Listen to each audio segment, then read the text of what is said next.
Hey, what's up everybody? Welcome to this edition of Get Quick, Get Sick. I am your host, Cryptochronica, and today we're going to talk about sidechaining and all the things you need to know about how to do it correctly. So first, let me play what we've got today.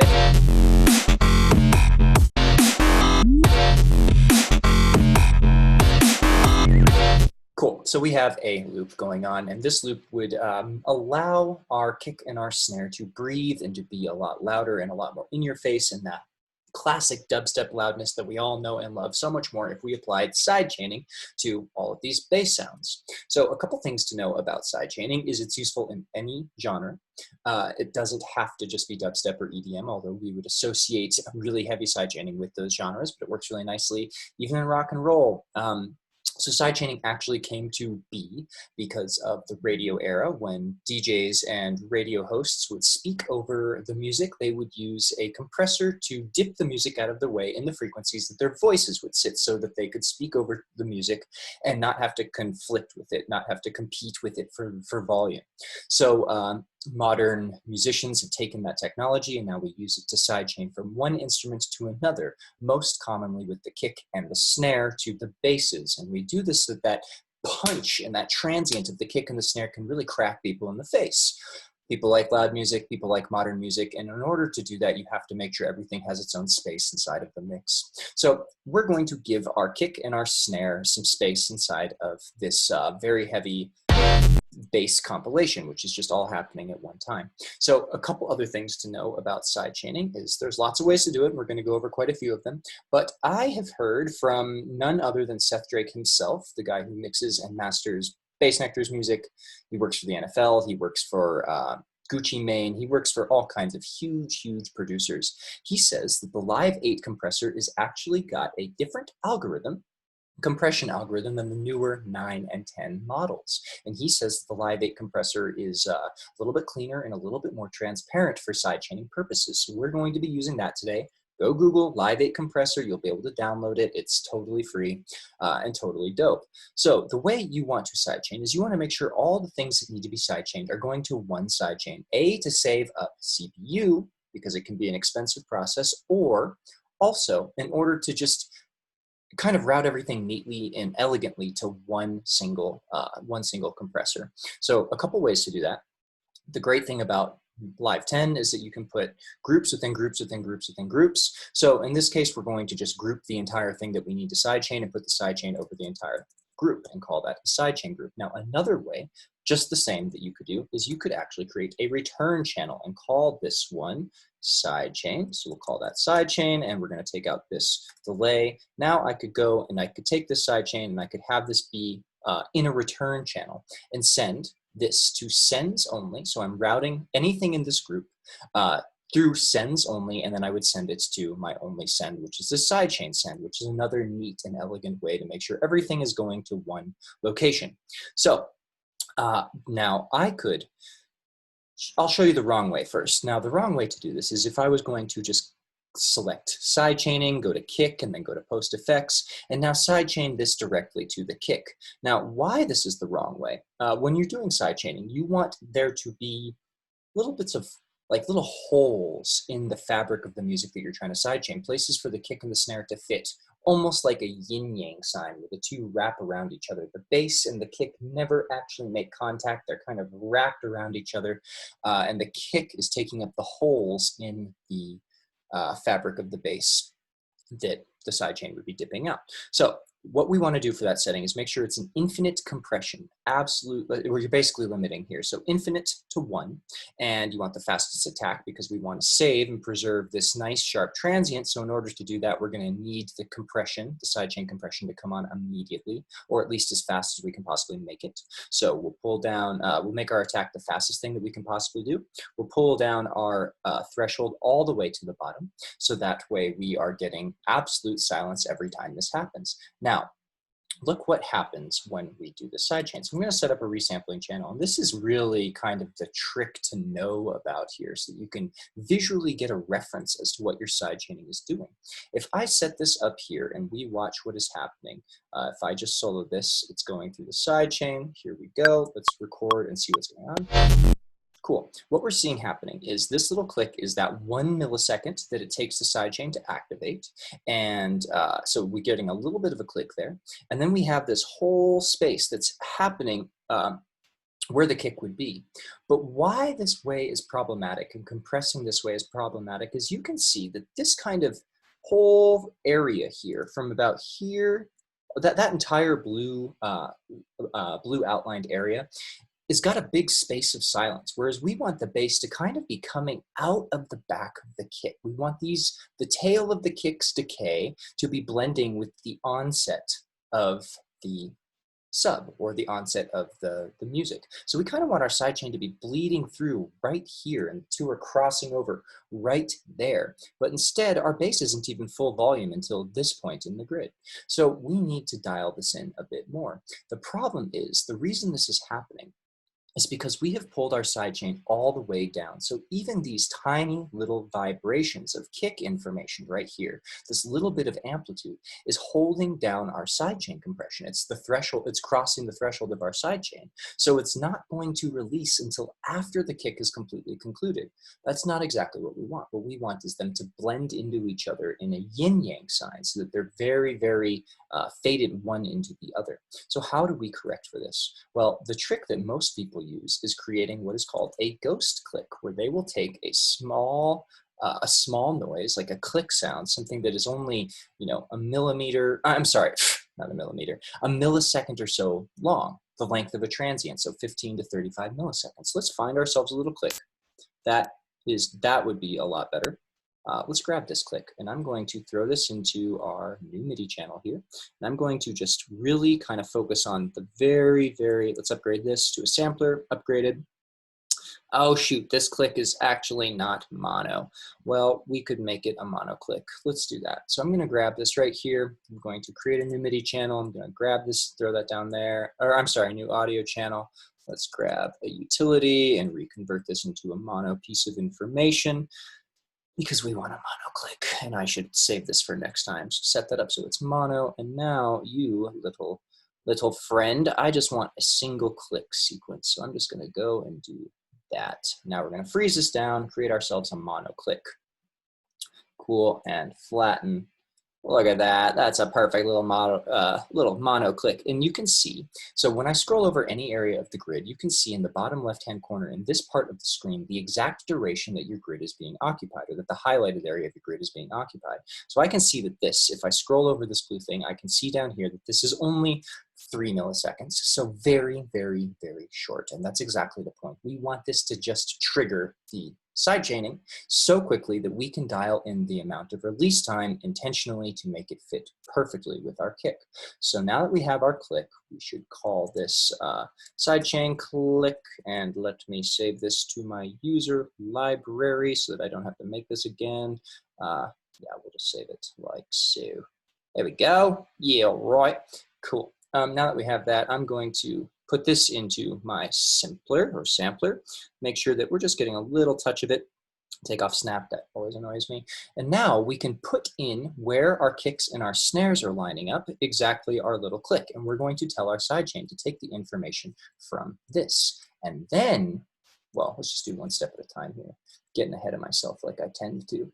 Okay, cool. So let's do this, and then I'll show you couple other little routing techniques and hacks to make this work exactly for us. So I'm going to turn that off because we don't need this to be playing in our beat. We honestly don't want to hear it at all.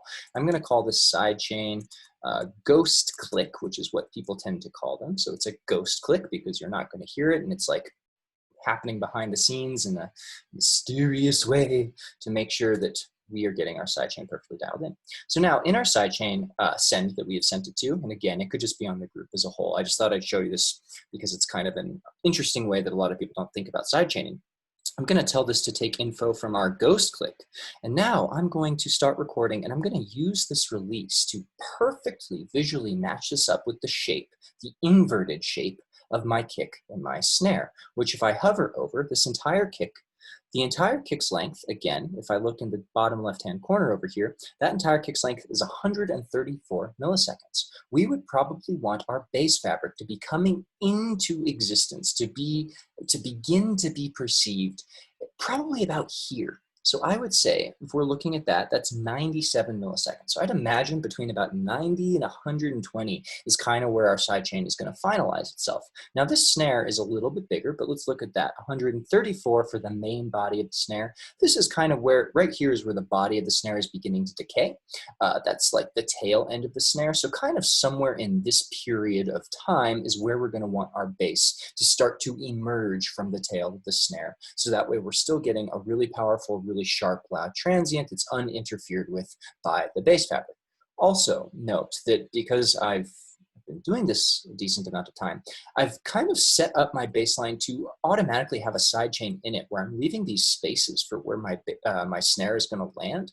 Now those spaces are really useful compositionally speaking because humans are creatures of contrast in the same way that I cannot feel hot without feeling cold or feeling sick without feeling well. I cannot hear or perceive volume without momentary bits of silence. So in order to make something sound really, really loud, you want to put it up on the pedestal of silence where nothing else is happening at a given time. So that will allow the speakers to target all of their dedicated electricity and amplitude into manufacturing that one particular sound, which means all of the electricity is going to go to one noise at a time, making that one noise louder than if all that electricity had to be distributed evenly to like 4 or 5 noises at a time. Each one isn't going to be able to be, punched out of the speaker with maximum electrical force, I suppose, maximum amplitude.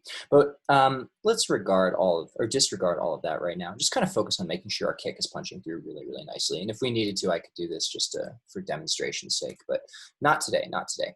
Anyway, all right, here we go.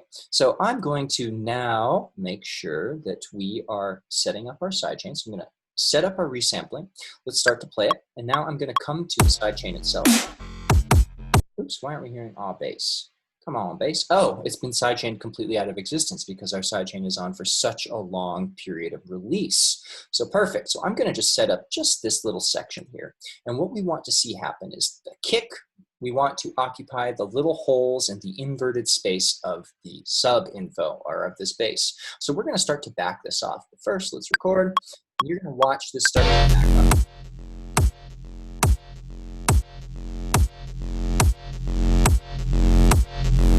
So we can see that the bass is starting to come into existence now. The release time is short enough that we're able to literally see where this inverted space is. Let's keep going, because remember, we want the tail of the decayed kick to fade into the onset of this bass sound. So let's keep going. We're almost there.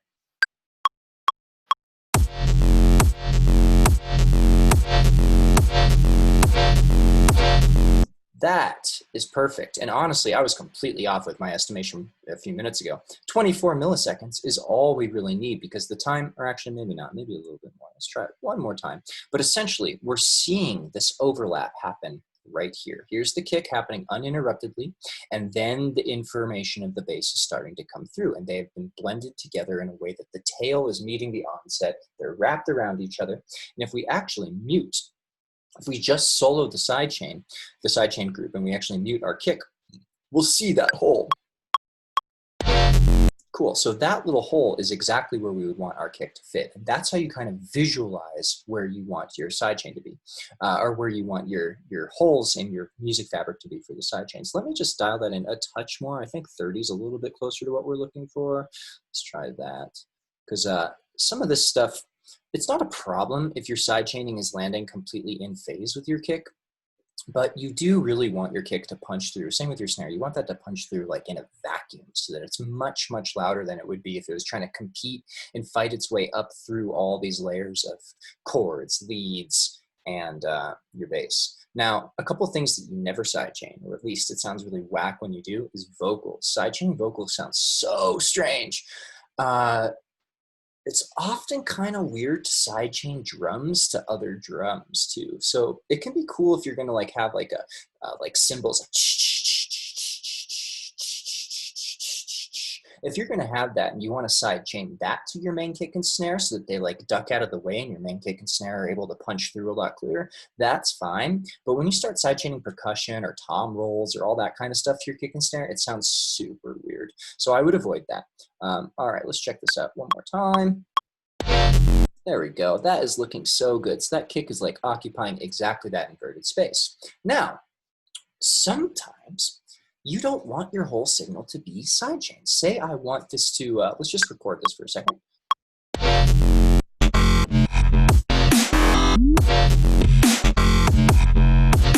Cool, look, all these snares are coming in perfectly clear, these kicks are coming in perfectly clear, and that's where the onset of the bass is. So you can see in the WAV file, there's the kick and there's the onset of the bass, perfectly wrapped around one another. But sometimes we don't actually want everything about our bass or everything about our entire sound to go away during the sidechain. Sometimes we want to maintain the highs. Particularly in like chords and lead sounds, it sounds weird when they dip out of the way entirely of the kick. Sometimes you want them to be on the top of that kick or on the top of that snare. So this bass line, for instance, has quite a bit of high intonation. It's got those fuzzy things up on top and stuff that we don't necessarily want to dip out of the way on top of our kick. We might want them to be like a kick or a snare kind of layer that adds that little distorted bit of fuzz, makes it seem bright and exciting up on the top of the kick, and it just helps draw our attention to that even more. So how can we get the best of both worlds, where we're sidechaining the bass and sub information out of the way, but we're maintaining the top end of the bass without actually compromising the fuzz and the distortion that we've spent so much time cultivating? Well, I'm going to show you what's called a multi-band frequency split so that you're able to get the best of both worlds. So if you go to your audio effects, you have this multi-band dynamics processor. That is how you say that. You would use this for OTT, you'd use this for various types of compression, et cetera, et cetera. But in this case, we're not going to be doing any compression. What I am going to do is I'm going to load it up here on my sidechain channel, and I'm going to take off the amount so no compression is happening. This is just behaving as a splitter. I'm going to group this, and I'm going to set the frequency to macro 1, that's the high frequency, and the lower frequency to macro 2. Now, as I move these around, we're going to be splitting the 3 bands in different locations. So anything above 2,500 is in my high band, anything below 66 hertz is in my low band, and anything between 66 and 2,500 is in the middle of both of those. Now, I just want to sidechain the lows. I just want to sidechain, let's say, everything under 900 hertz. So I'm going to drag this up to 900 hertz. So our crossover point now is going to be the lows are everything below 900, the mids are everything between 900 and 2,500, and everything in the highs is above 2,500. Now, I'm going to go to another channel. I will solo the highs in this case. Going to duplicate this channel, and now I'm going to call this top one highs, where the highs have been soloed. This mid one, I'm going to solo the mids. I'm going to call that mid. Now I'm going to duplicate that bad boy too, and this final one I'm going to call lows, and sure enough, I'm going to solo the lows. So now there is only, there's no compression. These have just been split into a mid, high, and low frequency splitter. So now I'm going to take the compressor chain, and I will throw that right onto the lows. So now I'm only compressing the lows, and I'm not compressing the mids, and I'm not compressing the highs, allowing them to go out of the master channel completely unaffected. So this way, we're still getting the compression in that lower information, so our sub isn't fighting with our kick for space and for attention and for an amplitude, and our highs are not being compromised. So our final product should be a little bit more transparent because we're going to hear those highs sitting on top of the kick and the snare. Let's have a listen, shall we? Make sure we turn that off because this is just a visual sort of resampling. It's a visual cue, and I love to do this sort of resampling trick. Anytime I want to look at something and look at what my process is doing, I'll just make a channel like this, set it to resampling, and watch how my process is affecting this. All right, let's have a listen, shall we?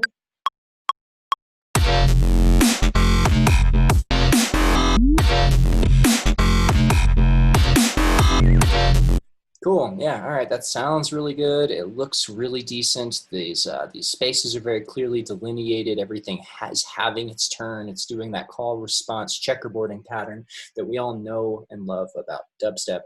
All right, cool. If you guys have any questions, leave them in the comment. Otherwise, I will see you next time. Get your sidechain game on strong, and you'll thank yourself for it. Your music will be a lot clearer and your drums will be a lot punchier. So until next time, friends, I hope this was helpful. Peace.